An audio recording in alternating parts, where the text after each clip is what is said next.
Bismillah, salam tout le monde. La Credit River Case. Que se serait-il passé si ce jugement avait fait jurisprudence? C'est une question vertigineuse parce qu'elle ne concerne pas un homme ni une banque, mais l'équilibre entier du système financier moderne. Un tribunal un jour reconnaît qu'un prêt bancaire repose sur une création monétaire comptable et que la seule chose fournie par la banque est une simple écriture.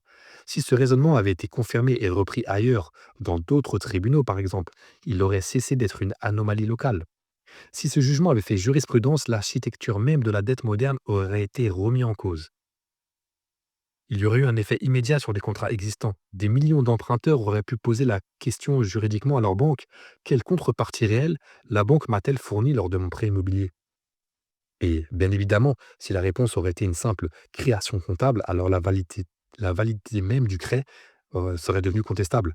Pas sur le plan moral, mais sur le plan strictement légal. Cela aurait ouvert la porte à une remise en cause massive des prêts immobiliers. Ensuite, cela aurait eu un impact considérable sur la création monétaire. Les banques n'auraient plus pu créer de la monnaie librement par le crédit sans exposer juridiquement leur contrat. Elles auraient dû trouver l'existence préalable de la valeur prêtée. Autrement dit, revenir à une logique de monnaie réellement détenue et non créée à partir de rien. Cela aurait radicalement limité l'expansion du crédit et la croissance de la dette globale. Et cela aurait eu une conséquence systémique. Le modèle économique fondé sur l'endettement perpétuel aurait été fragilisé. Les États, les entreprises, les ménages reposent tous sur cette capacité bancaire à créer de la monnaie par la dette. Remettre cela en cause n'est pas corriger un détail technique, c'est toucher au cœur du système. C'est précisément pour cela que ce scénario ne pouvait pas être accepté. Non pas parce qu'il était faux, mais parce qu'il était trop déstabilisant. Un système peut survivre à des critiques morales. Il survit moins bien à une faille juridique structurelle. Il est important de comprendre ceci. Ce jugement, la Credit River Case, n'a pas été annulé pour protéger une banque locale. Il a été annulé pour protéger un modèle global, un modèle qui repose sur la confiance, mais surtout sur l'absence de certaines questions posées dans le débat public.